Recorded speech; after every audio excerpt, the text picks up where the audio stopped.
Hello and welcome to another edition of Word in the Burg, our monthly topical talk show about all things Harrisburg. Today's topic is sustainability in the capital city, how we can make Harrisburg green and do the right things for the environment. You know, this is a topic that I'm personally deeply committed to. One of our proudest accomplishments over the past 4 years has been the increases we've made in recycling throughout the city. We're pushing for a composting facility. We converted all of our lights to LED fixtures. This is just the start.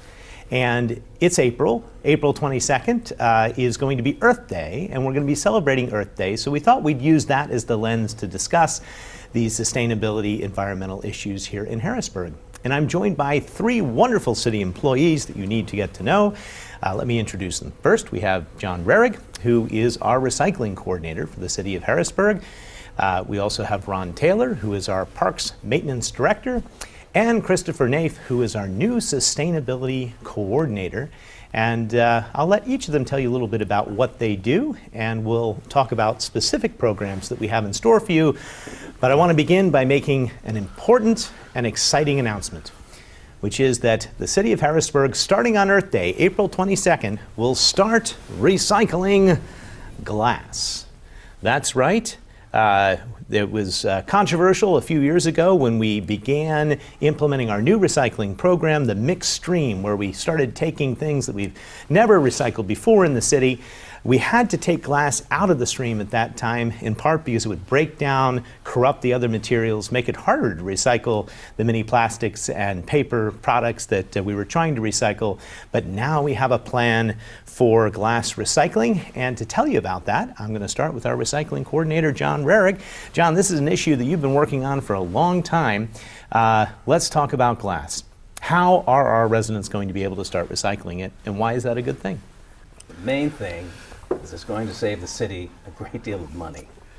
For every ton of glass, and it doesn't take a lot to accumulate a ton of glass, we save $190. The vendor who is taking our glass is not charging us for collecting it and transporting it. And they're taking it to Allentown to turn it back into bottles and some other products.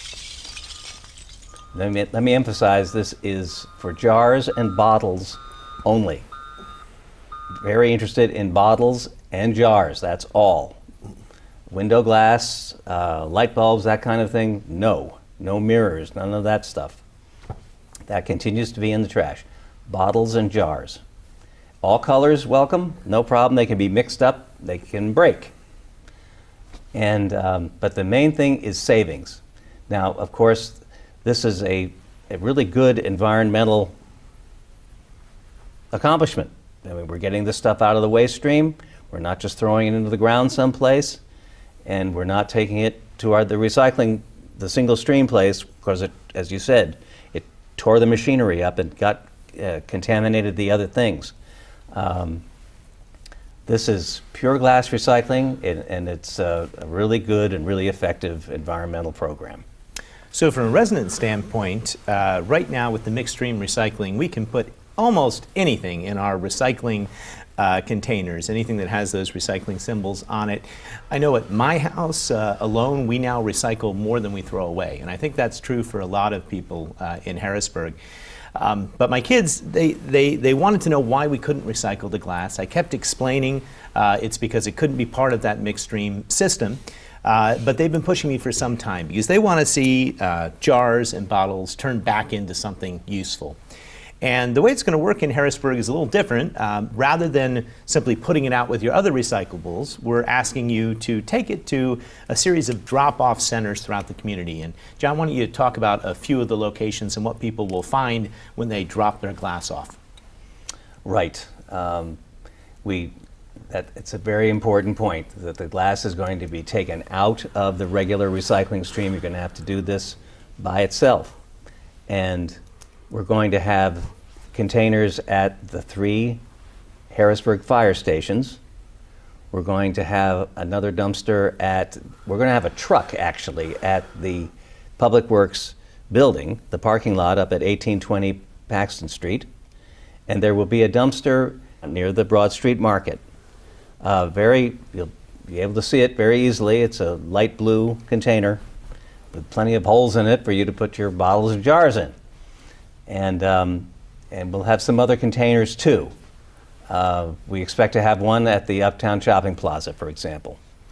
So situated throughout the city, conveniently located, accessible at really all times of the day. People can save up their jars and drop them off.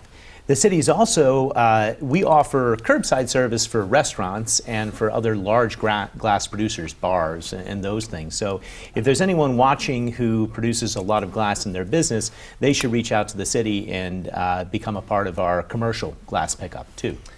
Exactly right. If anybody, even a private citizen, produces for some reason a whole lot of bottles or jars, we will try to arrange something where we can give you a container. And certainly, you know, we've already collected 44 tons of glass from the bars and restaurants who've been participating so far, savings of over $8,400. And we're looking to double that rate. I want 20 tons of every month. That's what I'm shooting for. And but yes, we're looking for anybody who's got a lot of glass, and we'll be happy to figure out how to collect it on a regular basis. So starting April 22nd, don't be crass, recycle your glass. I coined that. Thought that would be good. And just let me explain the finances of it to people that are watching. They may not fully understand, but when we take our waste to the incinerator, since we don't own the incinerator, we have to pay per ton. So it stands to reason if we can take pounds out of that waste, either through recycling, which actually can earn us some money, or through mixed stream recycling, or through glass recycling, we will be taking and spending less money on waste at the incinerator. And that'll be more dollars for things such as planting trees and planting flowers and parks maintenance. And Ron, that brings me to you, which is that you're a transplant. You're here from the great city of Chicago. You've come to Harrisburg, and in part you're the steward of our parks and our trees, and you're overseeing an effort to make Harrisburg a truly green city. Can you talk about what you're doing? Yeah, sure. Thank you. First off, John, for having me on the show. Over the course of the last several months that I've been here, I've noted that there are a couple of things that could get better. One of those issues is trees. I oversee some 8,000 trees in the 27 parks, the city itself, and in the Greenbelt. A lot of those trees are very old, and so some of them have to come down. A large number of them, we counted at last 1,500 trees, have to come down between now and next year. With those trees come down, you need to replant. So we haven't replanted or planted trees in a while, so we've embarked on a program to replant trees, and this being our first full year, the city is planting some 120 trees over the course of the next 3 to 4 months.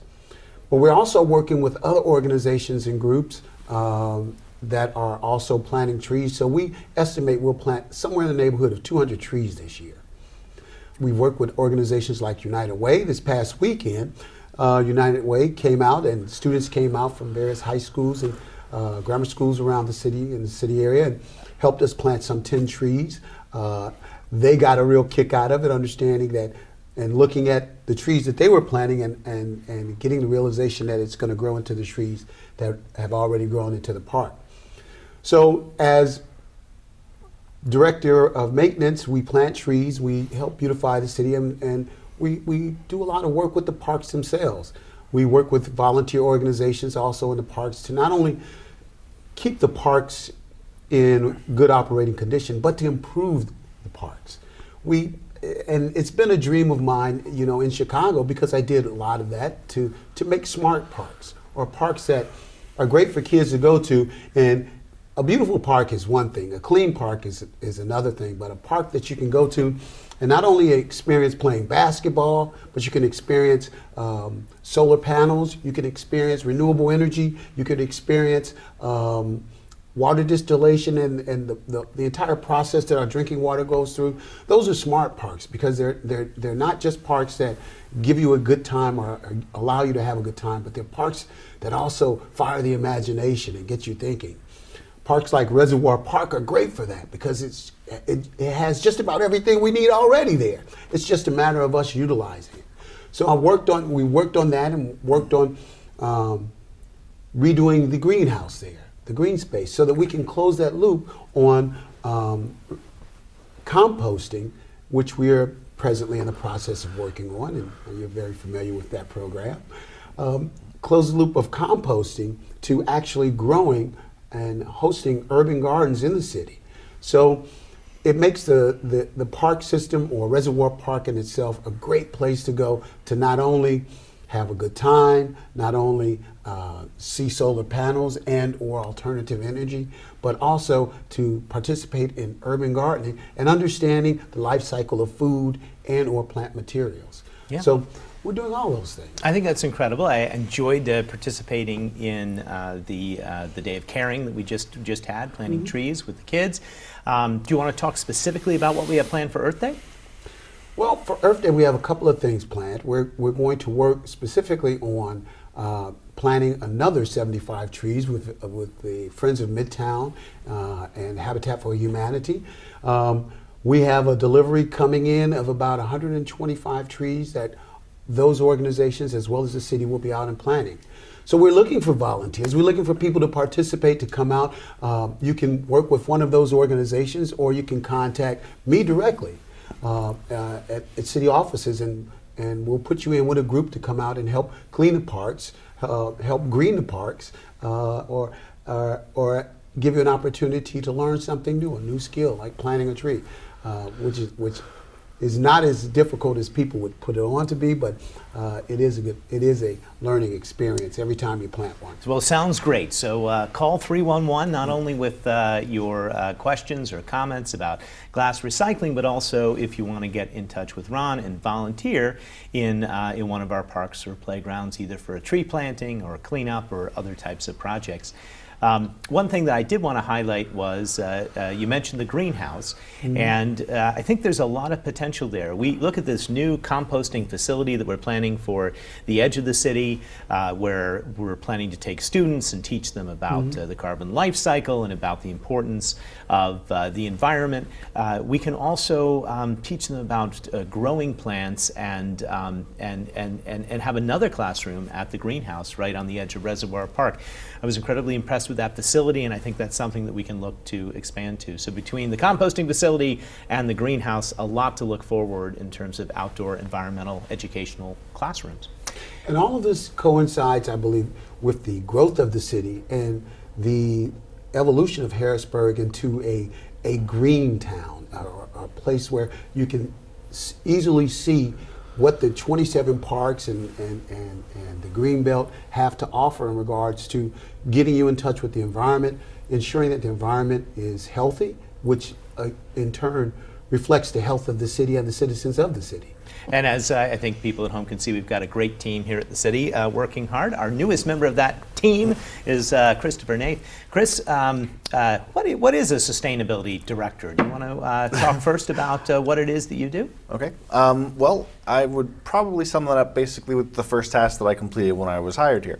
So when I came on, one of the things I was actually pleased to see is a lot of the different efforts that different departments, different workers in the city had already been engaged in or had already completed to try to make the city greener, to improve energy efficiency, to be able to use all of our resources in a more responsible, environmentally friendly way. A few examples I could give for that would be we currently have a bike sharing program in the city, that there were multiple projects that the city had engaged with energy savings companies to improve the energy use in our own municipal building, as well as switching over all of our street lights to LEDs. Both of those projects had a very significant impact in terms of reducing the amount of energy it took to run the municipal operations and also reducing greenhouse gas in that regard. And I've done a lot of work with John and Ron since I started, based either on our recycling programs or with the composting facility, in terms of trying to source funding and be able to try to plan out how we're going to be able to build and develop these things as we go on. Right now, I'm currently looking at the program that was previously put in place to save energy in our one municipal building and expanding that out to all the municipal operations that we can, getting an energy baseline to determine our current usage and find ways we can try to bring that number down. And also partnering with local utility companies to be able to try to go out and do the same sort of action for the residents here, for low and moderate income residents. Yeah, and let's talk a little bit about that, because I know that's something you're passionate about. I will say, from an energy use standpoint, you would have been horrified before you arrived, but there was a time when you could not turn the lights off at City Hall. They were on 24/7. There were no switches anywhere in the building. We did do a guaranteed energy savings program. We converted those over. We've started saving a lot. Some of those principles, though, can be applied to the everyday average homeowner in the city of Harrisburg. And I know you're working with utility companies to try and get that message out. Are there some things you'd like specifically to make the public aware of? Well, right now I've been talking with one of the utilities who currently has a program in place. PPL has a RAP program, Winter Relief Assistance Program, for residents in the area where they are able to actually come out and do sort of an energy audit of your home and be able to supply services to make some of the improvements, to be able to try to actually help to weatherize your home and bring your utility bills down. So we're trying to see about a way that we can partner with them and try and sort of expand that program to get it to go a little bit farther without having to put an extra burden on PP&L. So more to come on that. I know that we're proud of our park system. We're proud of the accomplishments that we've made in a short period of time. But I also understand we've gotten some recognition nationally with in terms of certification for the city. Can you talk about that? So as I sort of briefly touched on earlier, the first project that I had when I came in was to actually get the city certified with the Pennsylvania Sustainable Communities certification. And that was what I was referring to, all of the different projects that the city has already taken up or that we're continually doing. This was sort of a way to get recognized for those things and to be able to monitor them and ensure that we keep doing them long term, that we're making a commitment to continue those types of actions and actually make improvements where we can. Currently, the city is certified at the silver level with that certification, and we'll be looking over the next 6 months to a year to try to maybe get that up to gold, and also to be able to make some commitments to continue that activity on long term. All right. Well, that's our green team here at the City of Harrisburg, and I'm going to go back for a lightning round here. John, you want to leave the public with what is the most important thing that they should know about glass recycling? The one takeaway from this program if they're watching now. The main thing I want them to remember is bottles and jars and saving money. Lots of money. $190 a ton. And that'll go a long way to helping our overall trash bill. And money that we can reinvest in the city. And in terms of the future of recycling for the city, we've made a lot of strides in a short period of time. Where would you like to see us in another 5 or 10 years? When we handed out the containers a couple years ago, people started using them right away. I saw those 32-gallon barrels fill up right away. The homeowners took to it, and we've done very well with recycling. But we want to get better at it. And there have been some developments lately in the realm of recycling. Some pretty bad news, actually, in terms of economics. But all we have to do is put a little work in, concentrate a little bit, and we don't have to lose any ground at all.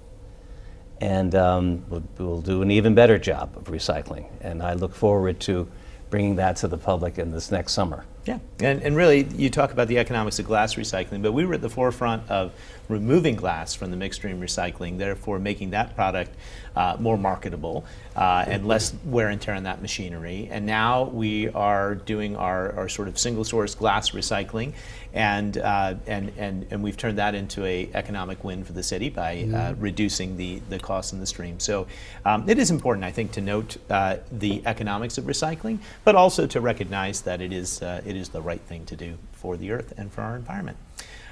Ron, where would you like to see the city in 5 to 10 years? And specifically, let's talk a little bit about solar, because I know that's a passion that we share and that we'd like to find a place for in our park system. Well, I would like to see the city of Harrisburg, and this is one of the main reasons why I came here, because there are such opportunities, and it is a forward-thinking city. I would like to see the city of Harrisburg, as the capital of the state of Pennsylvania, be energy, a standalone energy development town. We can put solar panels in many of the parks and in a lot of the common areas in the city, and we can derive enough energy for the city to run itself if there need to be, or if there were, say, a cyber attack that took the energy grid down. I'd like to see Harrisburg focus on that. I'd like to see Harrisburg be known as a city that promotes and has established renewable energy and continues to do so. It's not just for the sake of being green or a tree hugger per se. It's from the standpoint of it just makes economic sense.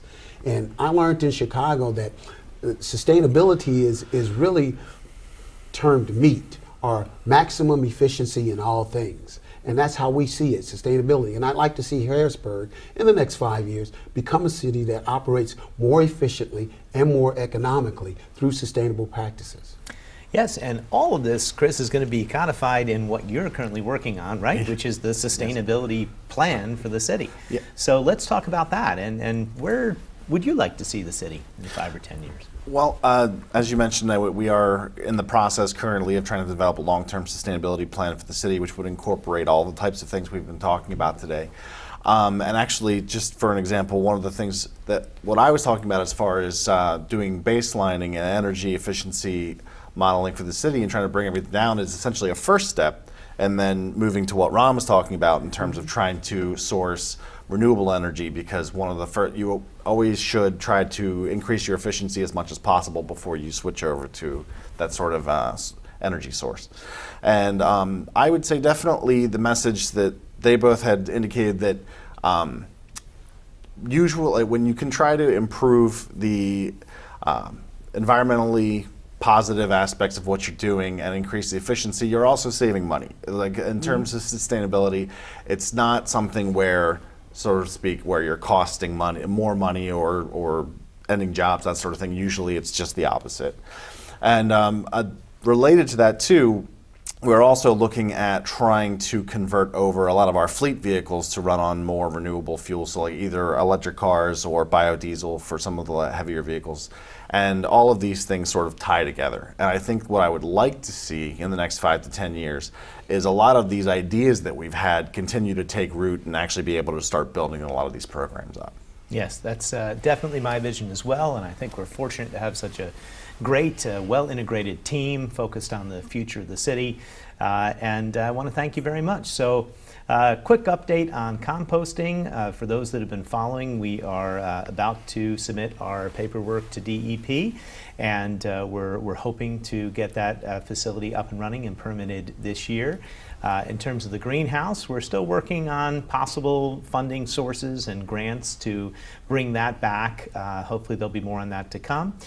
And in terms of the larger sort of park system, there's an awful lot of construction and work going on in many different playgrounds throughout the city this summer that are going to result in really state-of-the-art facilities and a massive investment of over millions of dollars on our park system. So all that is exciting.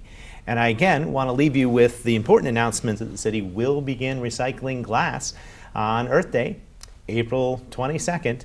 You can drop it off at a number of different locations throughout the city, including our fire stations, the lot across from the Broad Street Market in the Millworks in Midtown, the Uptown Plaza, etc.